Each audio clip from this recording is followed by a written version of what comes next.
Hello and welcome to the Ignite Your Leadership Prowess podcast.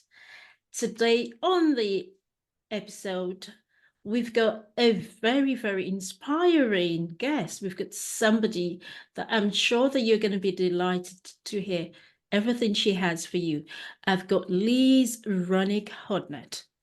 Liz is a personal development coach. She specializes in many things, and she will be speaking about one of those things that she specializes in and how she's been helping people around the world to get to the needs of it. Okay, Liz, I'm not going to take everything away because I know that if I was to go on and introduce you and talk about you, I will probably not stop. So I'd like you to introduce yourself, tell us what you do and how you have been helping people around the world. Awesome. Well, I appreciate being on here, and I'm excited to share with you guys. I work with busy moms that have experienced burnout to help them overcome burnout, regain their energy, and actually enjoy the life that they live and feel fulfilled. Lovely. Thank you so much. And because I know that many of the people who listen to this podcast, many of the people that I work with, busy professionals, busy business people, entrepreneurs, senior managers, they do a lot with burnout. In fact, one of my coaching company was called Stress Free Executives because when I was speaking to people that I worked with, I realized stress and burnout, really was a big part of what caused people either not to perform well, not to show up in their businesses, which was why I named that organization Stress Free Executives, because I was helping leaders deal with stress. So today, I'm glad that we're going to be talking about something you're passionate about, something you have been helping a lot of people with. So let's start with how do people really get into burnout state? It's actually easier than we think it is because we get so caught up in our to-do list. And if we have kids, if we have family, taking care of our family, and it's like we put ourselves on the back burner. And so when we're not focused on the things that we need as a human, we start to just keep feeding into other people when we're not feeding into ourselves. And once we hit that max, our body is just ready to completely shut down. It's like you want to sleep all the time, or you just have no motivation to do the things that you actually enjoy doing. Oh, goodness. So, what are the common signs and symptoms of burnout? Well, it's definitely lack of joy in the things that you used to enjoy doing.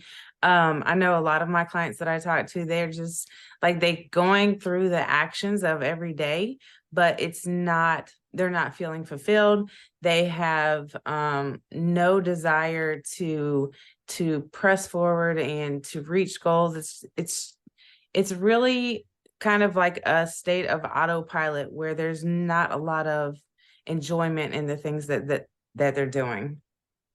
Okay, so when you work with people, how do you assess and determine if someone is actually experiencing burnout? Well, we look at the things that they do on a daily basis, the things that they say they enjoy, and then ask them, first of all, are you doing the things that you enjoy? Or are you just feeding into other people? Or are you just completely exhausted and don't feel like you have energy to do anything that you need to get done? Okay. So in your experience, what do you think the causes and contributing factors to burnout? What do you think they are? I think it's lack of movement, lack of quality nutrition, and lack of motivation slash mindset, having the right mindset to approach each day. Okay. So when you say lack of movement, can you expand on that a little bit? Is the movement as in, walking up and down, having something to do? What sort of movement are you talking about? It can be anything. When I work with my clients, like I've been certified in personal training for 10 years. And so my favorite thing is to lift weights. But when I work with my clients, it's figuring out what they feel would fulfill them and not burn them out, add more like stress to them having to get it done. So it can be anything from yoga, going for a walk, doing something with your kids that where you're moving your body. I actually just recently went and took my husband on a surprise date to do Muay Thai, just things that are going to be fun and fill your joy tank. Okay, so I was going to ask, can you provide some strategies or techniques for people to help them manage burnout when they get themselves into this situation? Absolutely. The first thing that I do with my clients is to come up with a clear goal, a clear vision as to what they would like their ideal day to look like. And once we know where we want to go, we can implement simple strategies. We implement movement. So even if it's 5 or 10 minutes in the morning, wake up earlier than you do with your kids and go stretch, go do some yoga, go for a walk. Just something to get the blood flowing and get the endorphins, the happy drug going into your body so that at the beginning of the day, you get that energy and it will feed throughout the day. Okay, that is really, really, lovely and important.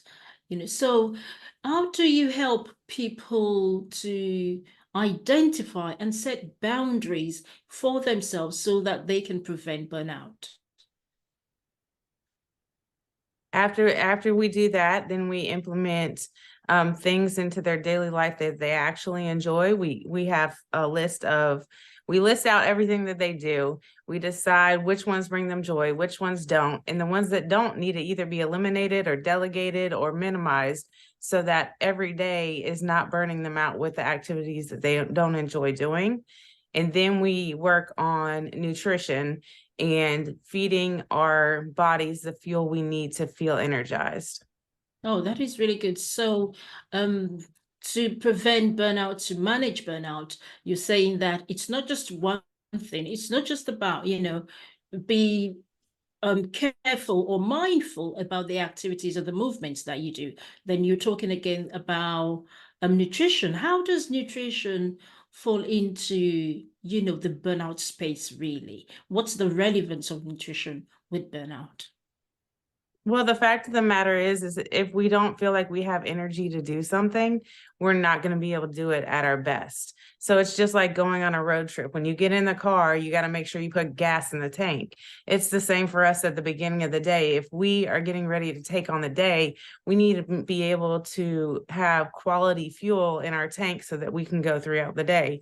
So making sure that we have nutrient dense foods, high quality protein, those are those slow burn energies that will help us get throughout the day, and also not overeating in a certain meal so we feel heavy. And so we're just kind of floating through the day with ease, and it just makes it a whole lot easier. Oh, okay. That's really great. So what role does self-care play in recovering from burnout? And how do you support clients to develop self-care practices? With my clients, a lot of them are busy moms. They don't feel like they have any time in their schedule to add in something else to help themselves. So we go with the rule of fives.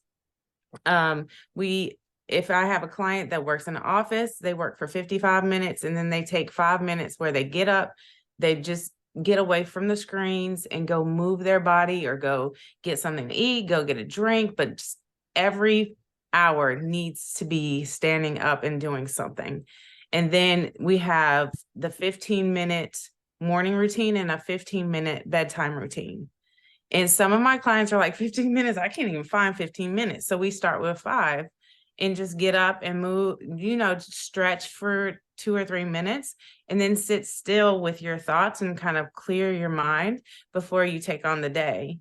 And then in the evening, being able to either take a warm bath or just sit still again with those thoughts and journal so that our mind is not racing. Because when our mind is racing, our body feels all that energy and gets really tense and tight, and our physical burnout comes with that as well. Okay, well, that is really intense. Lovely. I know you spoke about, mindset having something to do with burnout. So how do you address the underlying issues or mindset patterns that contribute to burnout?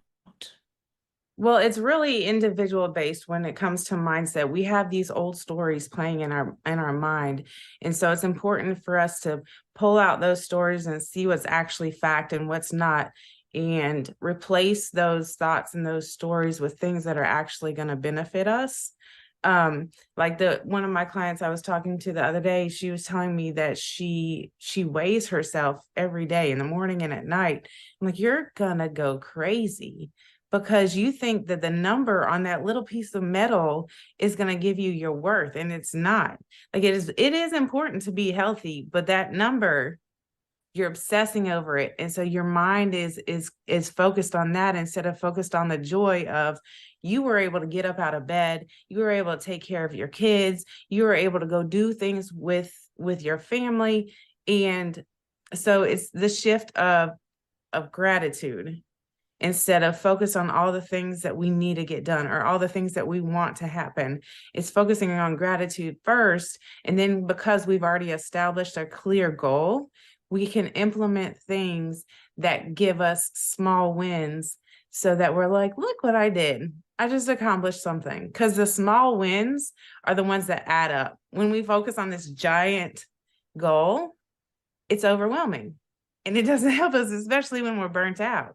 So taking these small steps, like, hey, look, I ate breakfast today and it had protein in it. Or, hey, look, I went for a walk with my kids. Just the small wins are the ones that we focus on instead of that, oh, I didn't do enough today.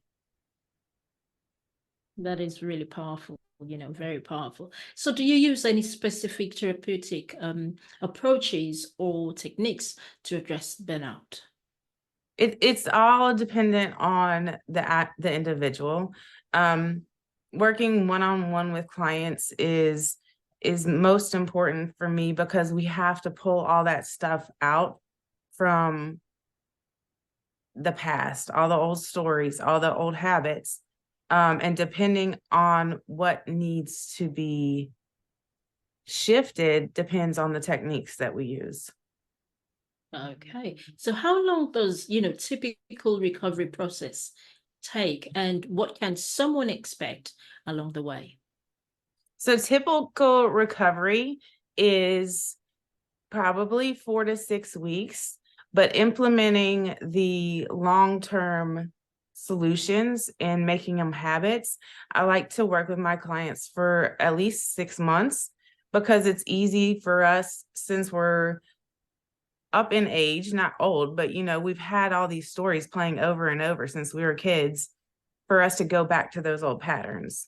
So to make it a new habit, at least 6 months where we're practicing positive and gratitude on a consistent basis, then it becomes their reality. Okay. So, when people want to imbibe new habits, it's usually where the fallout actually comes to play. So, are there ways that you can help people to really uphold them? Do you remind them of something? Are there things you do to help people to claim that habit over the time? 6 months for some people is a long time, but I know that when they do it, the results they get is really worth it. It's just about doing it. How do you encourage people? How do you work with people to stick to those things they need to do to build a new habit for themselves? Yeah, absolutely. So with my one-on-one clients, we have accountability calls every month. They have full access to me via WhatsApp, and it's important for me to get a daily check-in from them because every day changes. And that's why I say 6 months, because there's going to be challenges that come at us. We can think we have it all together, and then we get this blow, this unexpected thing that comes to us, and we want to revert back to our old habits. So just having a daily check-in, making sure that, and I provide motivation and everything with them daily, but to hear how they're feeling physically and emotionally on a regular basis, and also remind them of those goals and that vision that we set in the very beginning is the it's the importance of that first step of setting the vision. Lovely. So do you have special programs that you do, that you take people on? How can people, someone has listened to this now and they want to get in touch with you. They believe they are going through burnout, or they just want to prevent burnout. How can they, work with you? Yeah, absolutely. So for your listeners, I want to offer them a 30% discount on the Burnout to Brilliance handbook that I have. So they can DM me B2B and get that. And then if they're interested in having one-on-one coaching, we can set up a quick call, figure out if we're a good fit, and then we can set up a plan for them individually. Oh, lovely. That is so generous of you. So I'm going to be adding all of your details to the show notes and everywhere else that we publish, this podcast. So definitely, I'm sure a lot of people would want to take advantage of the discount that you have, given to our audience here. So I'd like you to just give, a piece of advice. Anybody really going through some burnout and thinking, what can I do? How am I going to do it? In that stage right now, what are you going to be advising them about? To take one day at a time. Today is the only day that you have. Yesterday is gone. We don't have tomorrow yet. So instead of focusing on the things that you didn't get done yesterday, or the things that didn't work out the way you wanted them yesterday, focus on being present. Focus on all the things that are going well for you. With my clients, we have a gratitude journal. I call it our joy journal. Write down 10, 15 things that you're grateful for and focus on those instead of all the other things that are distracting you from being happy. Oh, thank you so much. That is really, really, really valuable, because when we can focus on the things that makes us, the things that make us happy, I believe we will get more joy, coming to us. Thank you so much, Liz. It's really been an honor having you on the program today. And with that, focus on the things that make you happy. With that, we are coming to the end of the Ignite Your Leadership Prowess podcast today.